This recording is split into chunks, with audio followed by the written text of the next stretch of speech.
Welcome to insight with Imran. FBR का audit का mechanism कैसे काम करता है आज हम आपको बताएंगे।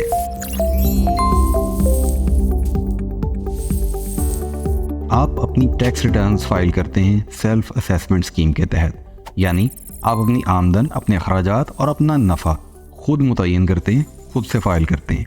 उसके बाद एफबीआर उसको देखता है मुख्तलिफ चेक्स और पैरामीटर्स के ज़रिए और उसका ऑडिट कंडक्ट करता है। ऑडिट दो तरह से होते हैं, रैंडम ऑडिट होते हैं और पैरामेट्रिक होते हैं। एफबीआर बोर्ड खुद सिलेक्ट करता है 214C में मुख्तलिफ केसेस को मुख्तलिफ पैरामीटर्स की बुनियाद पे। अच्छा, इसमें एक बड़ी इंटरेस्टिंग चीज़ है कि एफबीआर जो केस सेलेक्ट करता है ना, उसके पीछे भी पैरामीटर्स होते हैं। ये नहीं है कि ब्लाइंडली कोई केस सेलेक्ट हो गया, वो मुख्तलिफ पैरामीटर्स हैं।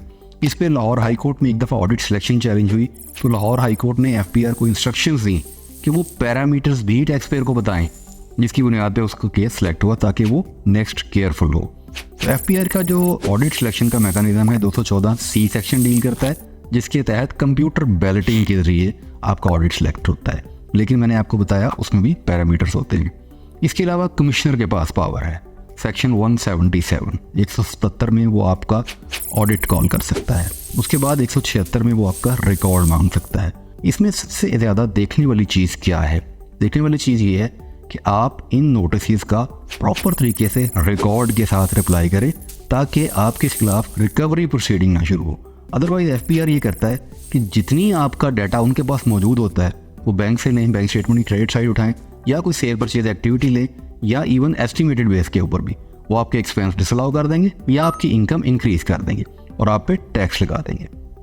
तो जब भी कभी आपको ये नोटिस आता है, एक चीज़ रिपीटली जहन में रखिए कि नोटिस हमेशा आपके लॉगिन में आएगा।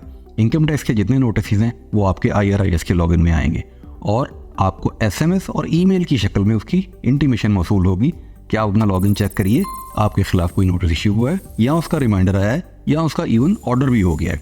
उस ऑर्डर के बाद उसकी अपील है, वो भी ऑनलाइन है। फर्स्ट अपील ऑनलाइन है, आप ऑनलाइन अपील फाइल करेंगे थ्रू योर पोर्टल।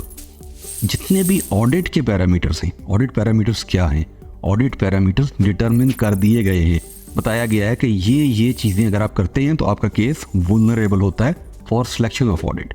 आप बैंक स्टेटमेंट में कोई ऐसी हैवी ट्रांजैक्शन कर लेते हैं, आप कोई एसेट परचेज करते हैं और डिक्लेयर नहीं करते, आप कोई एक्टिविटी अनइवन करते हैं, मसलन आपकी अचानक से सेल्स बहुत इंक्रीज हो गई या प्रॉफिट बहुत रिड्यूस हो गया या प्रॉफिट बहुत बढ़ गया। तो ये बहुत सारी चीज़ें हैं जिनको वो देखते हुए आपका केस सिलेक्ट करते हैं फॉर ऑडिट।